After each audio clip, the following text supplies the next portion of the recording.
This is Rating Descending, where we watch IMDb's worst 250 movies so you don't have to. I'm Michelle St. Clair. And I'm Abigail Ward. And this week we watched The Adventures of Rocky and Bullwinkle, when enemies Boris, Natasha, and fearless leader escape into the real world with a nefarious scheme. Rocky and Bullwinkle do the same and team up with a young FBI agent to stop the trio. Let's watch.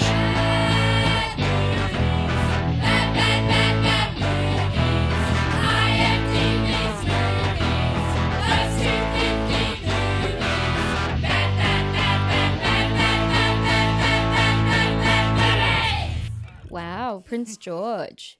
Look at that. Well, how do you say it? Connaught Hill Park? Is that how you pronounce it? Yeah, it's better. Connaught Hill Park. Yeah, that's like my backyard, basically.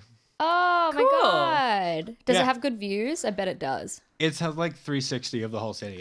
It's rad. Yeah, it's great. Oh, it looks beautiful. Okay, Yeah, I'm done. love it. I'm sorry, Michelle. No. This is your episode. I reckon we just cut in here.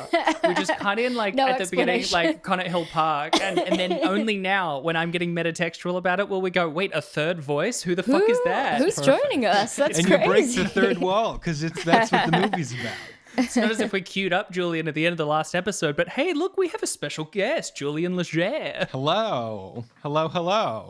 Long time listener, first time guester. It's so good to finally get to actually like sit down and talk instead of just like idly tweet or email. I know. I felt so silly when I was like, why am I emailing? Like, just text me. Who are we? What are we doing?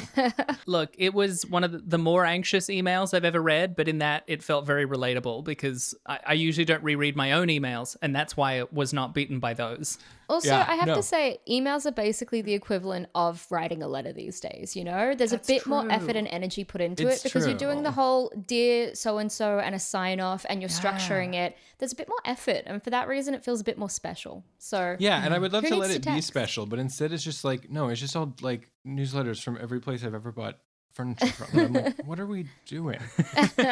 So texting is better. Texting is at the bare minimum better, and then now at least we're doing remote call. We have our first like international guest. yeah, Which is cool. outside of Australia. Transcontinental guest. Yeah. Yes, but now because of that, you're an honorary Australian now as well because of this. Ooh, Yeah, love it. this is Nice. basically you're applying for citizenship by coming onto this podcast, Nice. and All we're right. saying yes. I feel like I'm collecting colonial powers like Infinity Stones or something. It's perfect. I was going to say the Canadians are like the Australians of North America, by which I mean a reputation for niceness, but with a horrid colonial past. Ooh, that is extremely similar. Nice. Yeah, we have a lot Kindred. in common.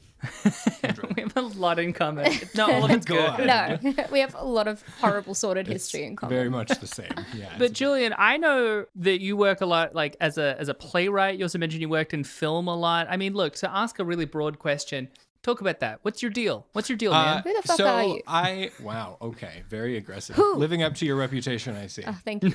It's a funny moment to be asking me that. I basically, for the last decade or so, was working mostly in the theater industry as an actor and a playwright and 15 other things, as we all do when we're in these industries that are Yeah. hard to be in. And then had like a really rough year last year and was like, you know what? Maybe it's not that it's hard. Maybe it's just that it's not a good time as like an industry, like the theater industry in particular is so... it's like, wow, it's really bad. So I was like, maybe I could not do that. So now I'm like, but what do I do? So I'm a writer and I work at a bookstore and it's a fun time. But like, I'm a dude who turns 30 this year and I'm just trying to lean into like, yep, let's just fully start over. Sounds great. Done deal. It's a pretty classic 30-year-old Yeah. thing, I think. Right? I know. Yeah.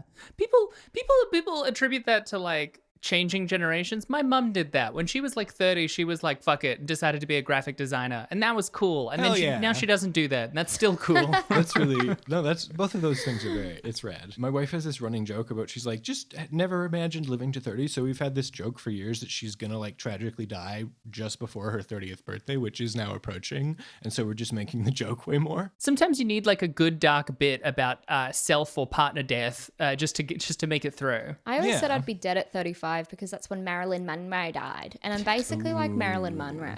I mean, noted podcaster Marilyn Monroe. Yeah, that's right. Yeah. My inspiration. I think she would have been great at podcasts, let's be honest. Oh my guys. God, Oh, yeah. absolutely. It's like a personality voice. medium. Are we kidding? 100%. Hey, she doesn't sound like that. Hey, sugar, it's me. She does kind of sound like that. There we go. Yeah. Okay. I just realized at the moment I wasn't going to do a good Marilyn Monroe impression. I love that so you just hard. aborted halfway through the in-person. Just like, I love a commitment to pulling out of a bit, honestly. Thank you. I appreciate nothing if not the applause for bailing out of a bit. Something I'm very good at, I think. It's good to know when to quit.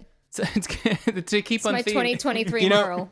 If there's one thing I really expected to find when I came on this show, it was knowing when to end the bit. Yeah. Which clearly we don't know enough of. Yeah. Sometimes the bits go too long. Thank God. Thank you for the power of the edit, you know? Yeah. That's the thing. Julian's you're here now. You're I mean, most of our guests have been listeners prior to being a guest.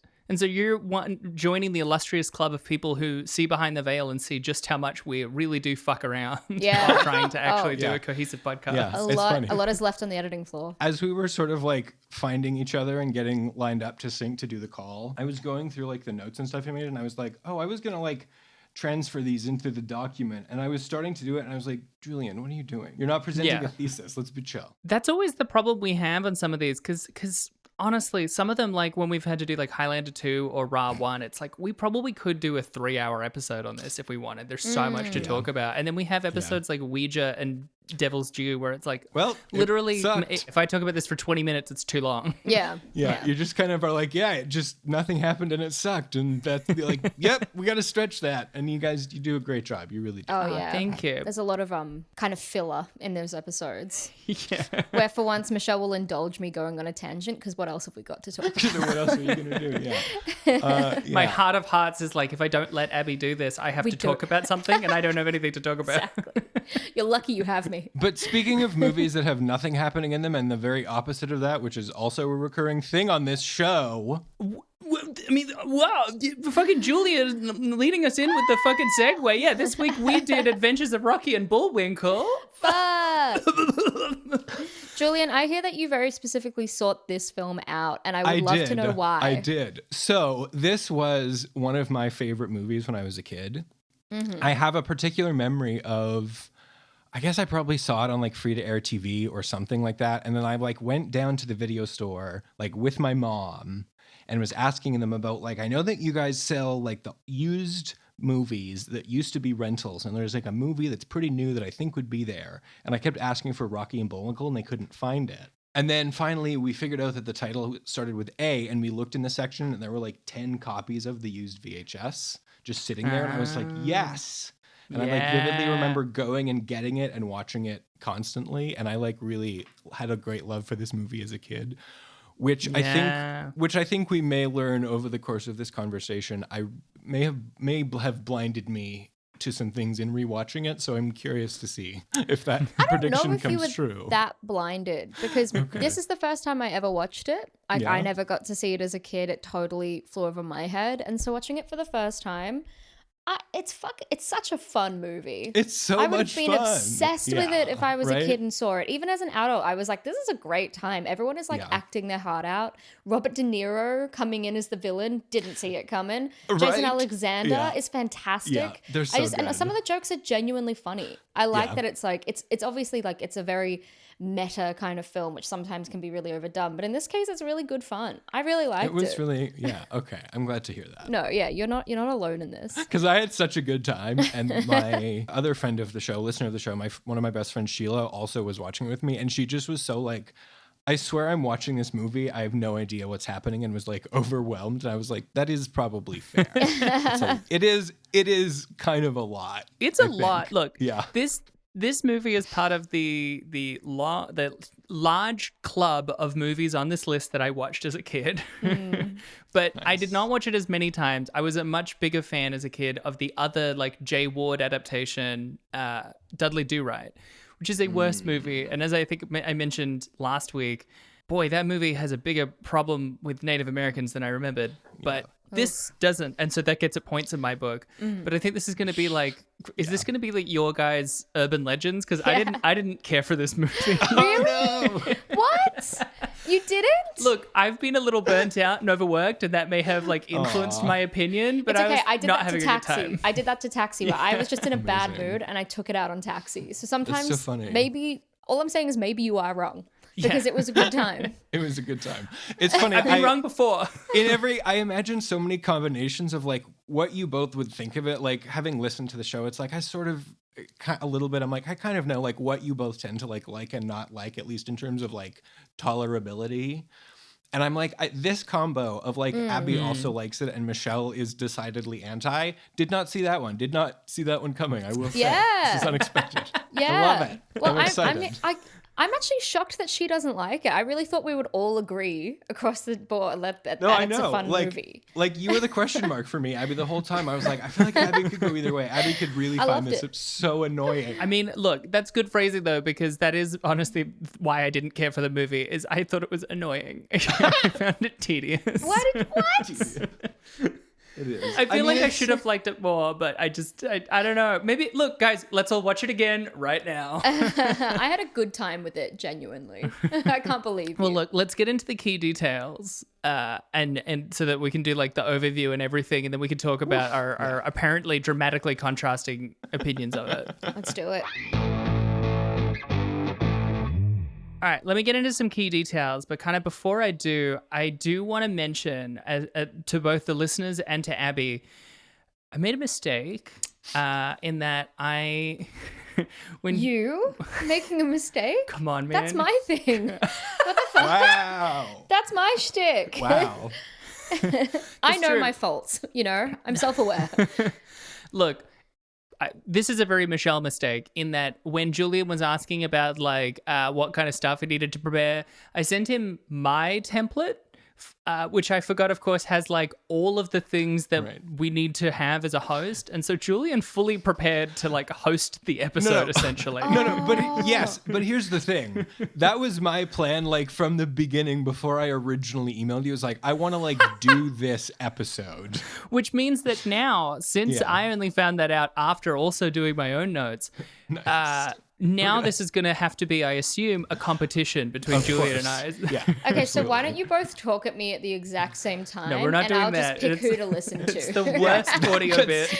That'll be really good. That's good radio. Good radio. Yeah, it's good radio. Yeah, it's good radio. I think we've done that a couple of times on the podcast before where we just decide to talk over one another for extended periods of time. We decide? Where we decide. Okay. You did this I a think few you mean- weeks ago, and I remember actually having to like rewind because I was like fully just like the first time my brain just latched onto Michelle's voice. And then I was like, well, I want to go, and I fully like went back whatever it was, the 30 seconds, and like listened to it again and was like, okay, listen to Abby's voice this time. Because I was like, I need to know. It's also the playwright in me because like I do that a lot and it's a play thing to me. So I was like, no, I have to read both of them. It's fine. So this came out in 2000. The director was McAnuf. I like to prefer McAnuf. McAnuf. How is Definitely it spelled? going with McAnuf. It's McAnuf. No, it's not. UNF. I totally said it out. Wow. Round one of the Battle of the Host clearly goes to Michelle. Wow. Yeah. Who was mostly a theater director and artistic director for a long time, but he did direct the movie Cousin Betty. Sure. Never seen it. Never heard of it. Never heard of it. Got good reviews. Oh. Yeah. Don't know it. No. Don't care about it. We don't watch good movies, that's why. It's not enough to determine whether Des McAnuf has it in him for another Rocky and Bullwinkle disaster / masterpiece. His surname sounds like a huge burger from McDonald's. It's the McAnuf. That's how it sounds to me. It's like, this is all you will need. If it's a burger, it's the McAnuf, for sure. I normally don't include the writer, but I found this so funny. Oh, you have to include the writer. Oh my God. Dude.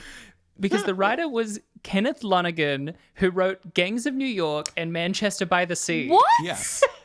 The guy that won an Oscar? That's correct, Abigail. This movie was written by Academy Award winner Kenneth Lonergan. I remember his beautiful speech. He wrote a beautiful speech when he accepted the award for Manchester by the Sea. I remember being so touched by it. Yeah. That man, with so much grace and sophistication and emotion, wrote this movie? Yes. Are you serious? Yeah, but also the two of them together to me also is interesting because they are both like theater people, and as a theater person, I'm like, Yeah, I think some of the problems with this movie are actually because like it's theater people who are trying to make a movie and are like not quite knowing how because of that background, and I think that's a little bit of what happened, maybe. And also, you're a playwright. Maybe you gravitated towards this film because you could tell that I think it was. So. It's funny. It's funny. I think one of the things I liked about it as a kid was like it really made me feel smart because like it's a movie that so clearly is like meant to be like it's like quippy and you're supposed to get stuff and like it's a clever movie, but like it was still silly enough that I actually got to get it as a small child and like feel the cleverness. And I feel like a lot of that is like where my own like style of writing comes from a little bit, because I also very much am like everything. I looked back a while ago at like my whatever, I think it was like everything I'd written since the start of the pandemic, and was just looking at like is there, and I was like, oh, almost all of this is like super meta theatrical, and I'm like the characters and the audience are talking and like all the stuff that they do in this movie. So I'm like genuinely like I wonder how much me watching this movie a bazillion times like made me interested in writing like that, which is wild to think about. This is your blueprint that we're understanding more about you from having watched The Adventures of Rocky and Bullwinkle. It is like one of the seeds of my artistic genetic material. I just wanted to add before moving on to the starring that yes, that means Kenneth Lonergan, Academy Award-winning writer, wrote such incredible lines such as, "Bullwinkle, you weigh 400 imaginary pounds. Yeah, but it's all moosel." What about the line of "you can do whatever you want to us, but don't hurt America"? What about that line? Don't do this to me. There's some real weird America stuff, you guys. There's a lot of weird America stuff, and weird. it gets heavier and heavier throughout the film. Where at the end they've got like red, blue, and white like confetti serving champagne. It's insane. This movie was starring June Foray, who was the actual original voice of Rocky. She's the famous like voiceover artist, right? Yeah. Abby. Yeah. You knew. Who I don't respect. No, I'm kidding. Of course I don't. I do have Chuck Jones, who voiced Bugs Bunny, was once quoted as saying, "June Foray is not the female Mel Blanc. Mel Blanc was the male June Foray." So yeah, I don't even know who Mel Blanc is, so I totally agree. Fuck you, Mel Blanc. Sincerely. Mel Blanc was the original voice of Bugs Bunny, which is probably why Chuck Jones was saying it. So this movie starred June Foray, Keith Scott, Piper Perabo. Yeah, it's so weird that Piper Perabo was in this. That was bizarre. Yeah. So that also was a weird childhood thing for me, because this was one of my favorite movies, and one of my mom's favorite movies that I therefore also watched a lot was Coyote Ugly with her, that came out this same year. Oh. So I grew up watching both of those movies a lot. I grew up watching Piper Perabo as the older sister in Cheaper by the Dozen. I knew it. I knew that's what you were going to fucking say. And also the girlfriend that dies in The Prestige. Spoiler alert. I knew that's what you were going to say. She dies in the beginning though, right? But I was a weird like illusionist stan and never watched The Prestige. What? The Prestige is so good. No, it's I good. still stand by it. I love it. I think part of the problem is it was like a thing where I like had it out of the library, and the DVD that I had of it just like skipped a lot, and so I kept having to like skip entire scenes and like couldn't follow it, so I just kind of gave up. So like, to be fair, I have not actually watched that movie. No, to be fair, as we established, we are all about quitting in 2023, so good for you. Hell yeah. Yeah. The returning actors, by the way, I had to do so much fucking due diligence for this. There's so many people and there's so many cameos. I know. Who often, a lot of these cameos have been in movies related to movies we do on the podcast, but not in movies we've done on the podcast, which drove me fucking insane. Yeah. But there are two that I could find, which was Kenan Thompson, who was in Fat Albert, and Doug Jones, who played the carrot FBI agent, who was in The Bye Bye Man. Fuck? Yeah, Doug Jones is in everything. Yeah. But, what the fuck? Yeah. Those were the only two who were recurring. That's so weird. There's like 40 fucking cast members in this. I am actually shocked by that. I didn't super dig into this because I was like, well, you have watched these movies, so you might recognize people. I'm like, all I have to go on is the people who've been in enough movies to be on the list. And like Kenan Thompson. So with Kenan Thompson, I was like, yeah, I Google image searched a picture of him for that thing at some point. I remember that. So I flagged that one, but yeah. I'm shocked there aren't more. Yeah, it did occur to me. I was like, this is definitely the first time we've encountered John Goodman on this list, and maybe the last time. I hope the last time. I hope so. Yeah. He gets a couple of good gags, and he's out clean. That's a good way to be on the list. Exactly. Out clean is the right terminology for this film. You get in, you get out. Billy Crystal Oh, as yeah. cameoing for like a second as the mattress like guy was insane. Didn't expect that. And that's what I mean. It's like Billy Crystal, Paget Brewster. My God. Where was Paget Brewster? So it was interesting because she's one who's technically not a cameo because she wouldn't have been famous enough at this point for that to be a cameo. But who's she? Late in the movie, they look at the TV and there's like a really bad show on, and one of them is Paget Brewster. I could recognize her anywhere. Yeah, I love Paget Brewster. The spies and their horse, who is also a spy. She's one of the spies. Oh, no way. Yeah. Oh, so does she have glasses on and a hat? Yeah. Of course. Okay, so that's why I probably couldn't see her. Friend of the show, Sheila, who also listens, who's one of my best friends. Like, we were watching it and she texted me just like, she loves Paget Brewster and like had no idea she was in this movie. And I had forgotten because I haven't seen it in, I don't know, 15 years or something. And so she just was like losing her mind. And I was like, yeah, that's right. Paget Brewster. I forgot was in this. What a treat. Yeah, it's the right response to Paget Brewster. Thankfully, she's not a returning. And the budget for this, $76 million. Abby, what do you think it made? Oh, I love how it's just Abby who's guessing now. I assume you know. Yeah. I looked it up. No, I looked it up. Oh, okay. Oof. I feel like it had a lot of big names in it. It clearly had a lot of money that went into it. I would hope it made $140 million. It made $35 million. No. No. For a nominal loss of $63.5 million, or adjusted for inflation, 100, making it one of the biggest box office bombs of all time.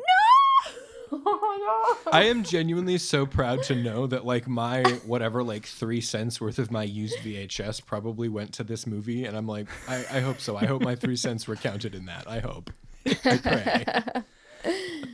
Now, I was going to also write the overview, but Julian, when you told me, I didn't because I was running really quite time poor, and I was like, great, I need to not have to do something. Yeah, no, that's great. I fully wrote an overview. They're hard to write, right? Yeah, Hard they're hard to get down. But I'm going to take a crack at it and see how it goes. Decades after the cancellation of the Rocky and Bullwinkle show, Frostbite Falls, in Cartoon World, has fallen into poverty and disrepair, including clear-cutting of their forest. When the Iron Curtain falls, literally, Fearless Leader and his cronies Boris and Natasha make their way to Hollywood and trick film producer Janine Garofalo into signing a development contract that allows them to enter the real world. 6 months later, their plan to hypnotize the country into electing Fearless Leader as president using their TV network, RBTV, Really Bad Television. Junior FBI agent Karen Sympathy is assigned to go get Rocky and Bullwinkle, the only ones who've ever been able to defeat Fearless Leader.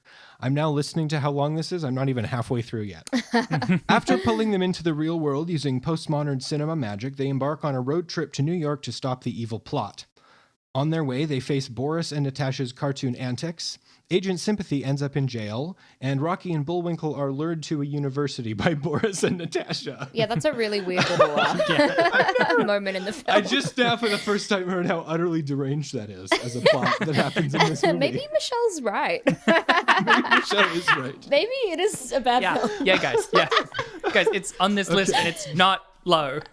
All right. They avoid getting murdered again and reunite with Agent Sympathy, who has broken out of prison. After being released on a technicality by Judge Cameo, they split up and head to New York. Rocky and Agent Sympathy are almost immediately captured, and Bullwinkle goes to Washington, D.C. by mistake, where he is emailed to the RBTV headquarters by Agent Sympathy's boss. The three heroes defeat the villains, and in gratitude, the president restores the forest of Frostbite Falls.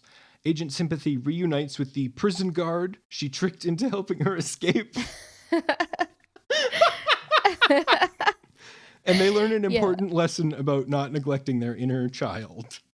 My God, this movie is good deranged. overview. Good overview. Very well done. Wow. It was very detailed, which is great.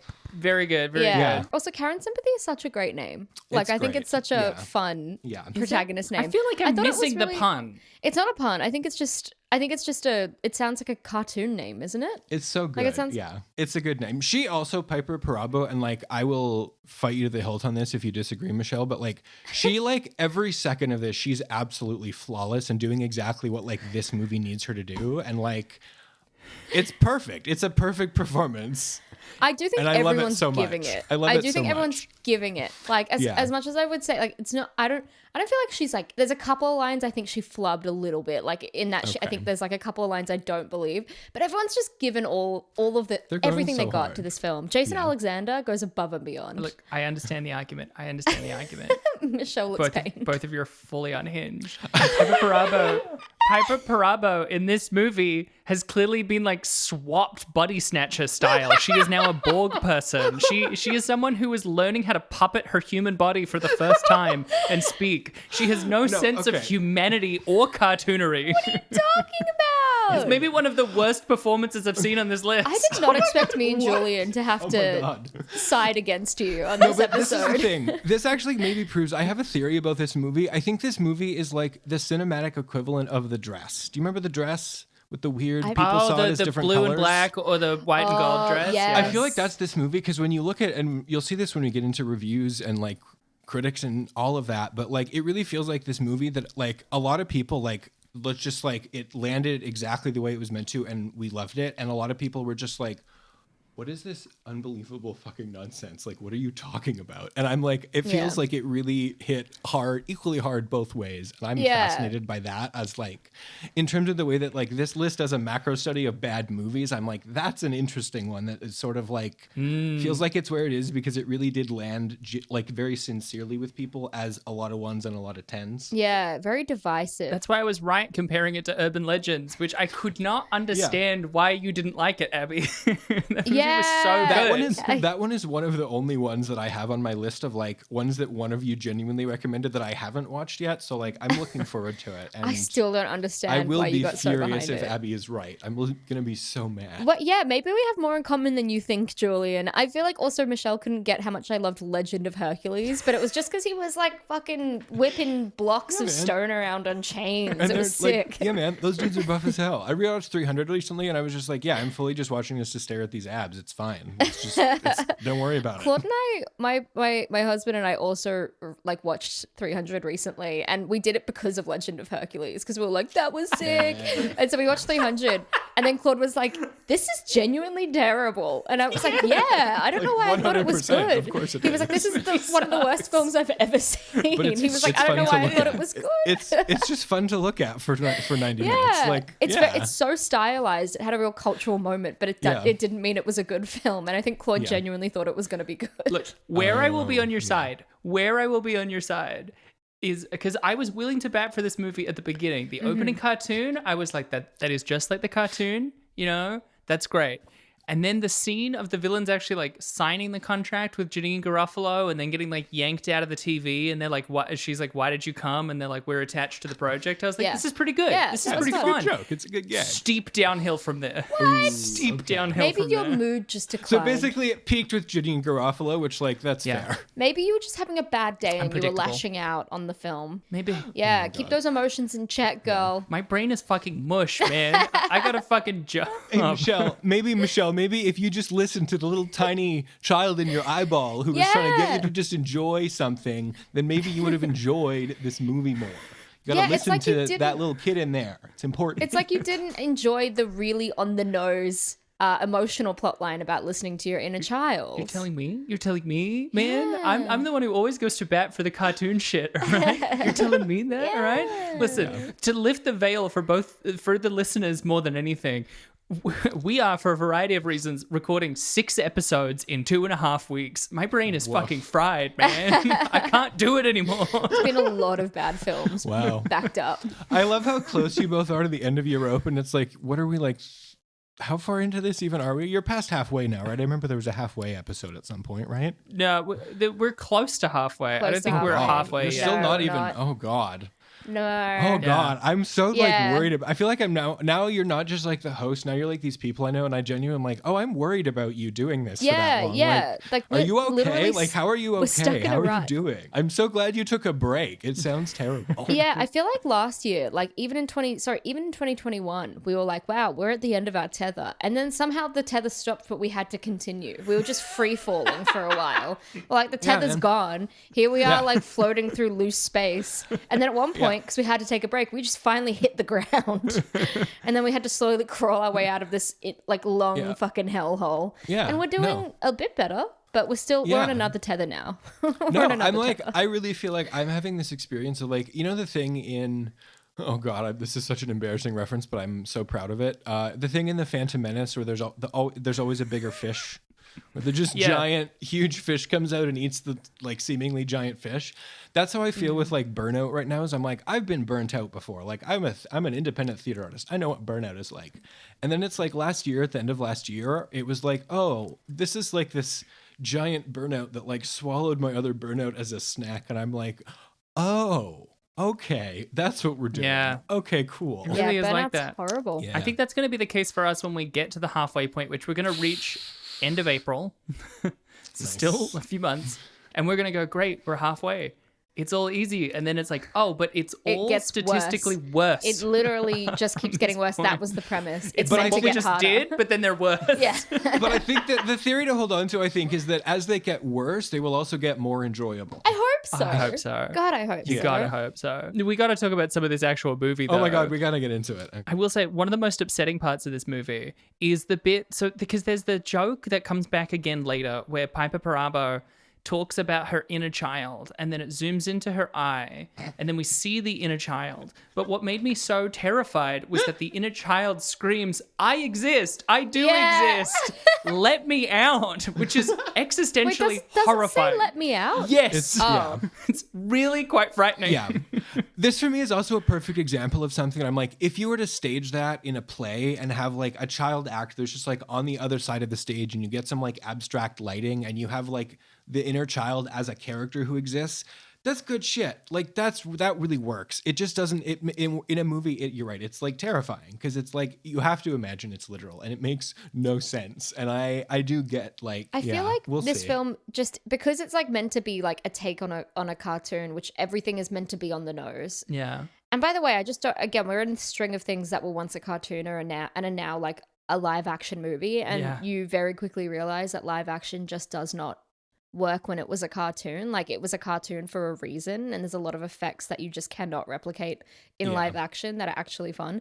But the on the nose, like the whole like my inner child storyline is just so incredibly there's no subtext to it, but I love that for this. It's for children. I also kept, every time the little kid showed up, I was like, oh, if this was made like 15 years later, Mackenzie Foy would be playing this part, obviously, because she's just in everything all the time. Mackenzie Foy, yes. Yeah. Who, friend of the show, Sheila, has worked with. Oh, amazing. Oh, wow, that's cool. Yeah. One of the bits that I thought was like, I can't tell if it worked for me because it is cartoon logic, but I do think it's really funny that Fearless Leader's plan to brainwash everyone, he still wants to be voted president. Like, he doesn't just want to brainwash them and then have them treat him as leader. He still wants to be legitimately democratically voted, even though he's not a natural-born US citizen. So he's literally not qualified to be legally voted president, but that is still his goal. But see, Michelle, what you're missing is the really sophisticated commentary that the film is making about the American democratic process. Yeah. Did you miss all the commentary about how Americans don't vote and don't know who to vote for? Did you pick up on all of those jokes at the end? They were really subtly layered in there, It was really there to find if you really look for it all. Yeah, it is called subtext. I think legitimately I didn't pick up on it as satire because we did have a real reality TV star win the presidency by just talking about it on the TV. And so I guess I didn't perceive that could just be a joke instead of a stupid idea. Weird. Aged strangely. Yeah, I was going to say in a much less dystopian way that this movie did feel weirdly prescient in terms of like the way that like I feel like so much of like media discourse now is about like the whole like everything is IP and everything's based on something and we're just constantly readapting and like this conversation that's, and I'm like, that's like a lot of what this movie is kind of trying to be about. And I'm like, which like in the year 2000, I feel like was like not as much of a thing as it is currently. This is where I draw the line, man, because describing Rocky and Bullwinkle as prescient is a bridge too far. Ahead of its time. It's funny.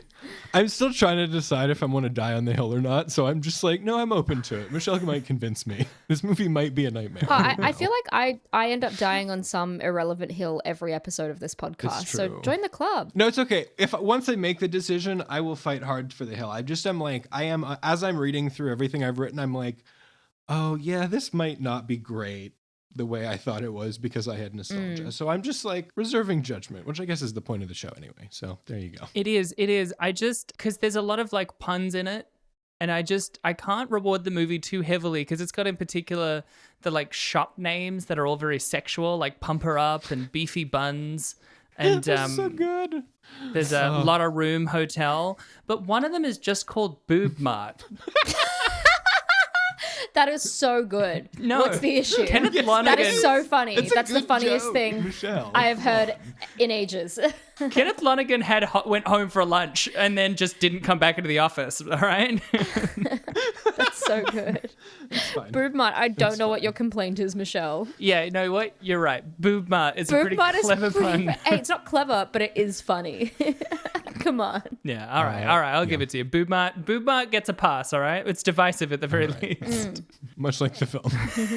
I feel like one of the things I'm most excited to talk about is the incredible, iconic Natasha costumes. Oh, Yeah. absolutely. I love how she's in this like purple attire, and then towards the end she's like in red. She like changes the color scheme to be red. She has the best dresses. It's like and a the real, best like, you can tell accessories. it's like there's a real color story, but like it's vacuous. It's like the costume design equivalent of a Paranormal Activity movie. It's just a vacuous hole where a costume design's where there's like, we're just gonna do a color and then we're just gonna do a different color. And I'm like, it's fun to look at, but I'm like, I don't know if that's like a thing that you think it is. I'm not sure. No, that was a bit that I do think was good, and Renee Russo was pulling it off every single time. So Renee Russo played. It was so good. Natasha. She got June Foray to like do, because June Foray voiced Natasha in the original. She got June Foray to like ask her to do the voice for her so she could try and mimic it.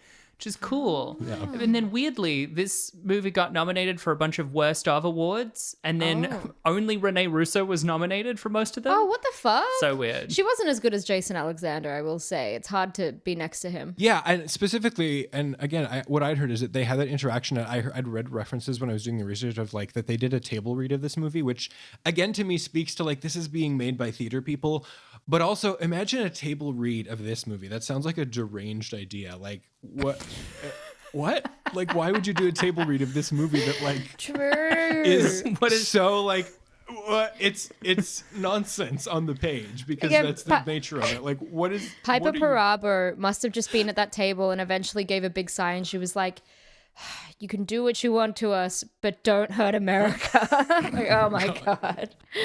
Keep your hands off America. She must. I just imagine her just like having to like have like a bucket and a mop to just like get sweat off her face to like marathon in a table read because she's in like she just goes in this movie. Like she does wild. Yeah. She really goes hard. I actually think she's such a fun protagonist. I do. I liked Karen's sympathy a lot. Fucking Borg person. Did you have sympathy for her?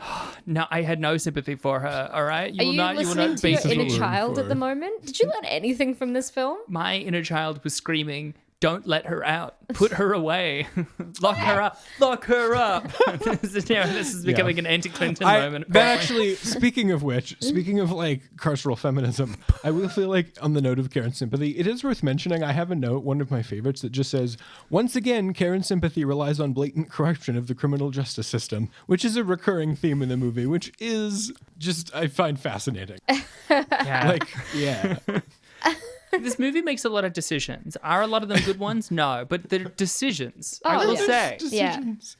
Yeah. Decisions were made at some point with this film. Some of these movies clearly are what they are for a lack of decisions. Or this movie, all decisions. Nothing was made on accident. I think one might even be able to argue that there were too many decisions. Like they made too many choices for this movie, like capital C choices. Like it was like sometimes you do less. Nothing wrong with doing less and quitting.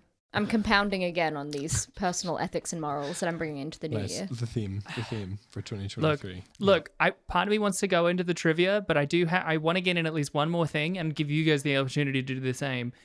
But it frustrates me so much. They have the CDI, the computer degeneration thing, the laptop with a laser on it. Yeah. You know, you remember that? Yeah.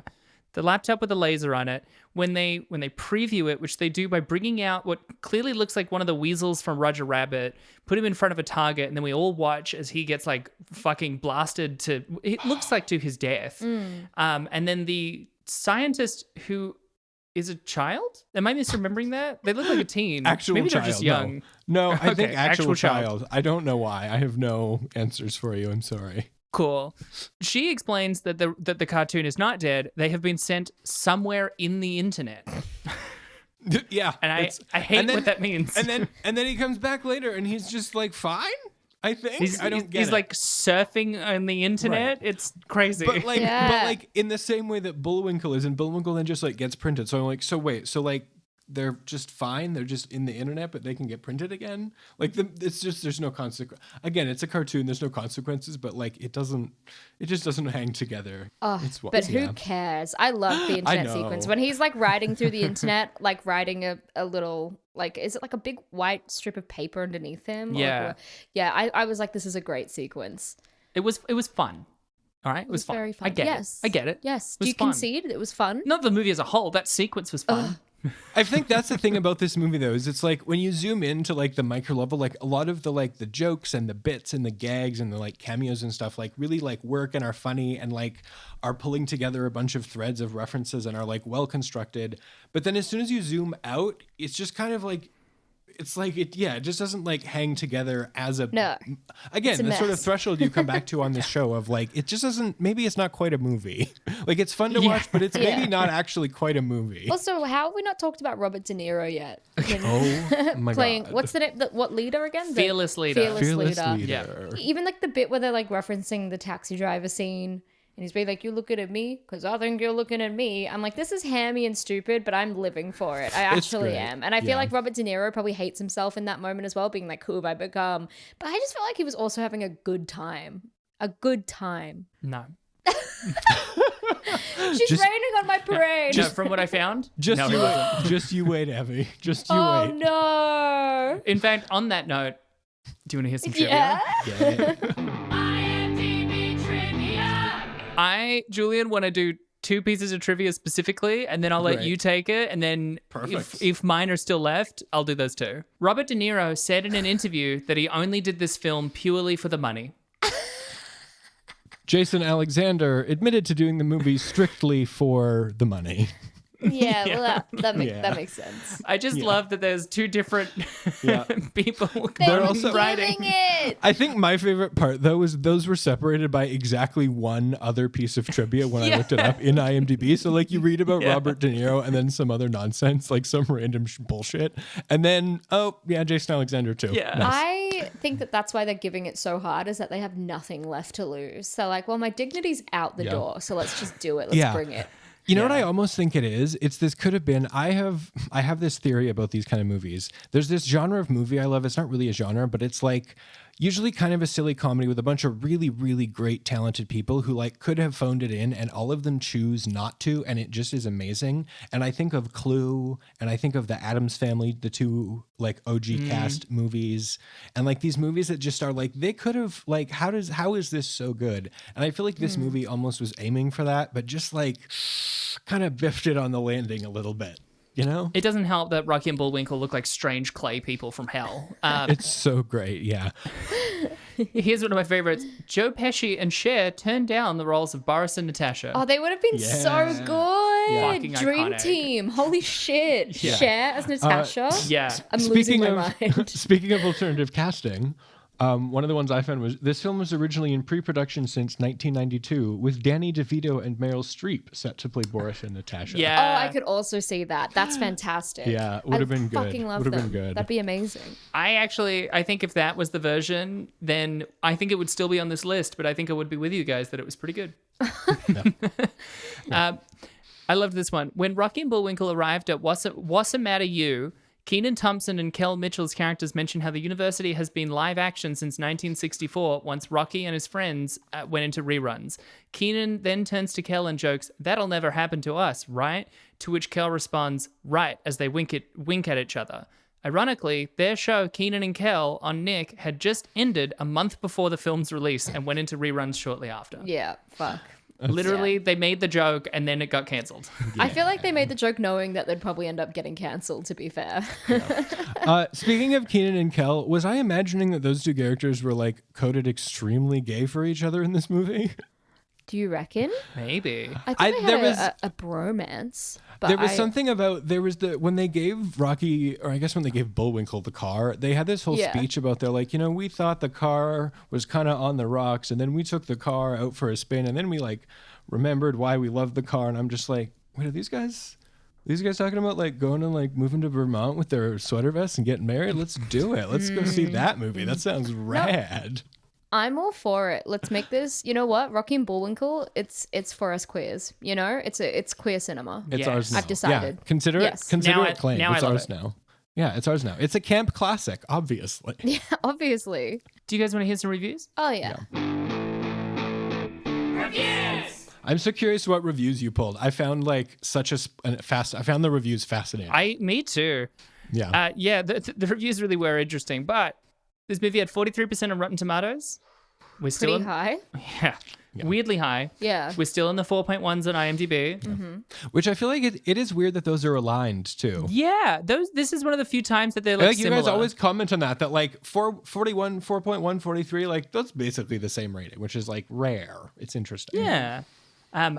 Roger Ebert of the Chicago Sun-Times gave it 3 out of 4 stars and said it has the same mixture of dumb puns, corny sight gags, and sly, even sophisticated in-jokes. It's a lot of fun. He really liked it. Oh, Michelle, the disdain, but he liked in your voice as you're reading that was just like treacly and delicious. Amazing. I wouldn't describe a single frame of this movie as sophisticated. And yeah, so let's do the IMDb reviews. You're right, Julian. They're really interesting because like a lot of them are really similar in theme. A lot of them really like Robert De Niro in it. A lot of them think it's really clever. A lot of them are big fans of the original. A lot of them have wives that don't like it.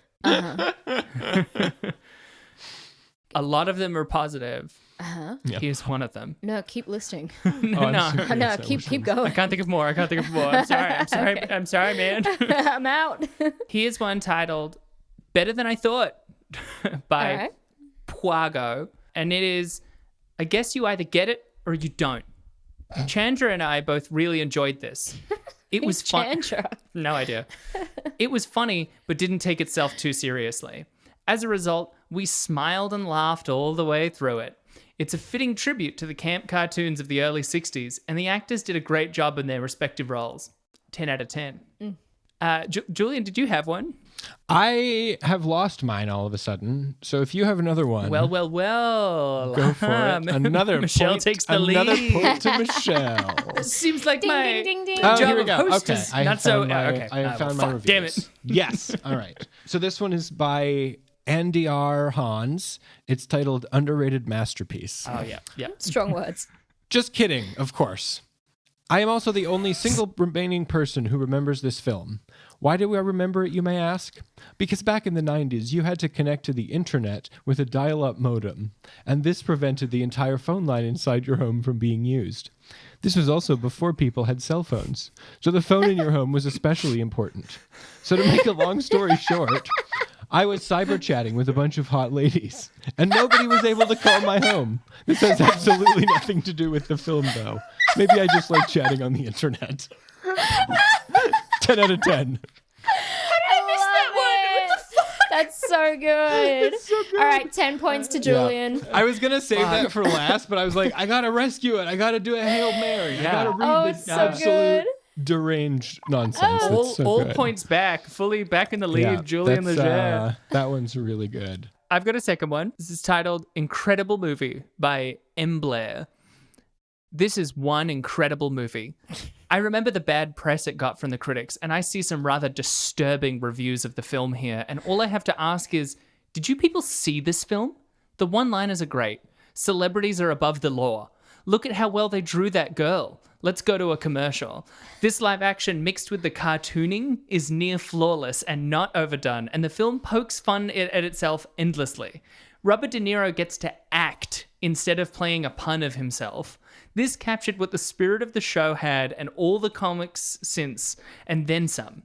I was such a skeptic, and now I am a proud owner of this film and hoping they will make another, and sorry I did not pay to see it in the first release. Do not miss out on this, no matter how silly you might think you are. When you look for it at the video store, you will be proud you did. 10 out of 10. Beautiful. How did I know you were going to read that one? I just as soon as I saw the like last eighth of it in caps, I was like, that's Michelle's. That's for sure Michelle's. I love the ones with some grammatical fuckery. Yeah, it's great. Grammatical fuckery. There's a couple here. There was a lot of really long ones. It's got some really long effusive praise. Yeah, there's one I might read slightly abridged, but it's actually very wholesome, which I love, because there was another one where you guys ended on a really wholesome review, and I was like, that was nice. Because, like, as you talk about a lot on the show, like, this is a movie for kids, and, like, all of the nonsense that we're talking about, it's, like, it's just bright and colorful and, like, makes them feel smart. And, like, I do think that, like, ultimately that is kind of a win, you know? Yeah. I agree with that. 100%. Yeah. So this one is called Family Fun for 5 to 35-year-olds. Have you noticed with most kids' movies, you can check your brain at the door if you're older than 13? The same observation can be made of a lot of adult movies, too. Thankfully, that's not the case with Rocky and Bullwinkle. Yes, it's silly enough to entertain the youngsters, but it also has a witty, sardonic edge that can enthrall the most jaded adult.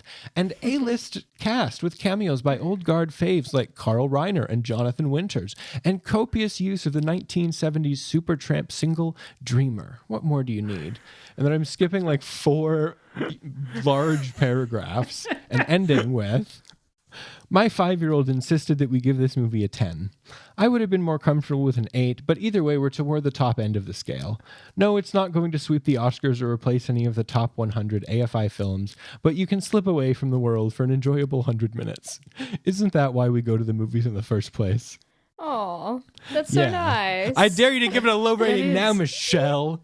Yeah. Do you hate fun and children? Do you hate children? Breaking news. Rating podcast descending co-host Michelle St. Clair hates Why do you children. hate children? Look, I'll do my review first.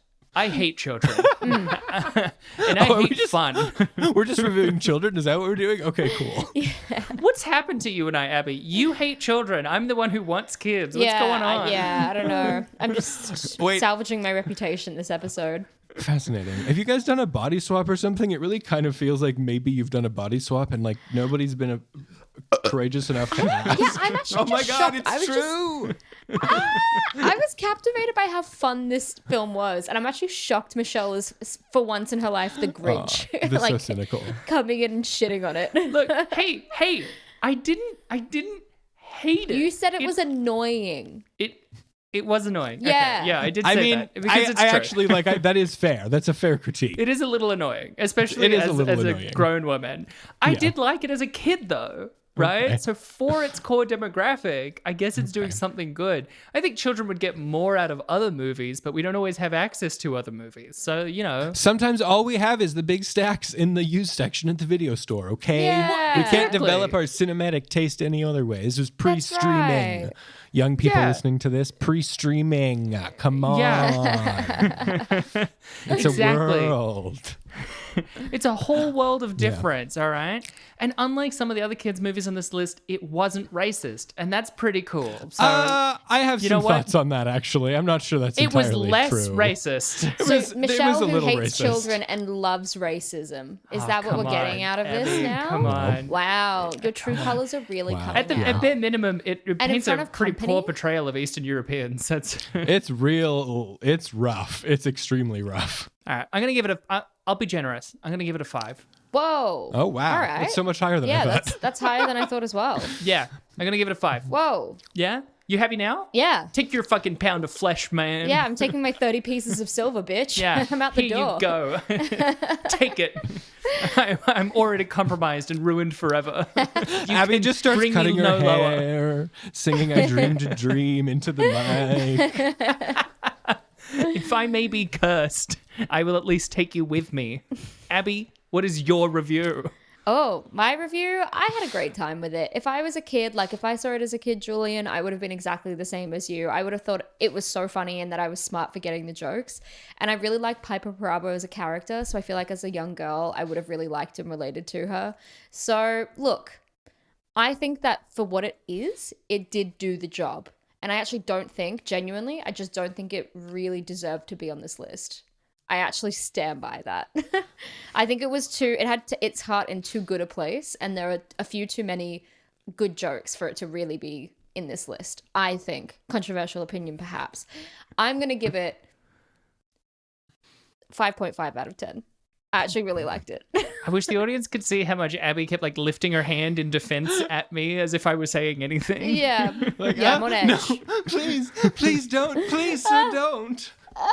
What's your review, Julian? I also had a really good time watching it. It was nostalgic for me, but also just like a lot of the notes I took, I realized were just like me being like, this gag really worked. This gag really worked. Like, yeah. And like little things, like there was when they're trying to close the truck and like Rene Russo has to reach up to close it because Jason Alexander can't reach. Just like the staging and the timing and like that. I'm like, that was just a good gag, well executed. Yeah, and there's so many of those. Lots of those. Yeah. But also, I get where Michelle is coming from because like it doesn't quite like just hang together. It just doesn't. It's not like I get that.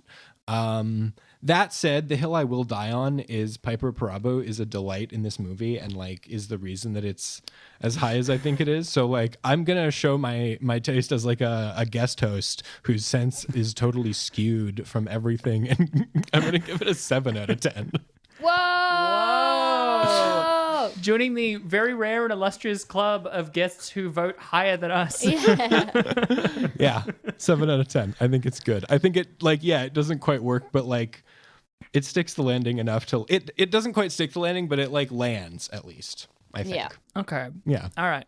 Look, I've heard your arguments, but that was just our reviews, you know? And if you want to hear some of our other thoughts or other episodes and thoughts on other things, well, then you can follow us on social media. You can find us on Twitter at RateDescendPod. You can find us on TikTok at RatingDescending, or you can email us at ratingdescending@gmail.com. Or you can find us on our personal accounts. I'm on Insta under Abigail J. Ward. Or you can find me on Twitter and Instagram at Michelle.St. And Julian, where can they find you? Do you have anything to plug? Oh, yeah. I'm on Twitter at feisty_bisexual. I'm just a chaos gremlin there. Don't worry about it. I also very sporadically post writing at ofwitandwhiskey.blogspot.com, like my old school early internet blog that I still like once every 18 months will be like, I'm going to post, and then I'm going to post all the time, and then I never do. But like, hey, you might get lucky and check it the one time I actually posted something. Who knows? Fantastic. I love that. And please don't forget to leave us a review, please, on wherever you get your podcast, because we need it. We need it. We need it. We need it. We're starving. Like, so it would be great. Like, I would love it. I would love it. I'd love it. We'd both love it. We'd hang so out. Good. Julian, like would even you love even it? I don't even go here, and I would love for you to leave a review. Honestly. So there you go. There you go. What more do you need? But hey, look. That was The Adventures of Rocky and Bullwinkle. Abby, what are we watching next week? Next week, Michelle, we are watching Beowulf, the 1999 Beowulf, with Christopher Lambert. Yeah, or I'm just keen for another Christopher Lambert thing. Speaking of swords and sandals, am I right? Yeah. I'm here. I'm here to kill. I'm here the Grendel with the Geats fighting Grendel and Grendel's mother. I am the beginning of English literature. Yeah. At the very least, he sounds like that's more appropriate. He is of his place and time. True. It's closer. Yeah, it's closer. That's fair. He's not posing as a Scotsman. Yeah. Oh, thank you for joining us, Julian. Thank you. This was such a treat. And thank you for being such a wonderful fan as well. I love it. I love the show. It gets me through so many days and dishes and depressive episodes. So it's appreciated. Aww, that's all I want. Not the feeling better bit, the sad bit. Yeah. No, you feed on that, right? That's your yummy food. Your yummy food. You eat sadness. Michelle feeds on your sadness, hates children, loves racism. Yeah, that's right. That's right. I'm doing a heel turn of this podcast, right? Now Villain. It's not you, it's me. And she never stops burping. No, it's good. It's a good midpoint for the podcast. You turning It's a good midpoint.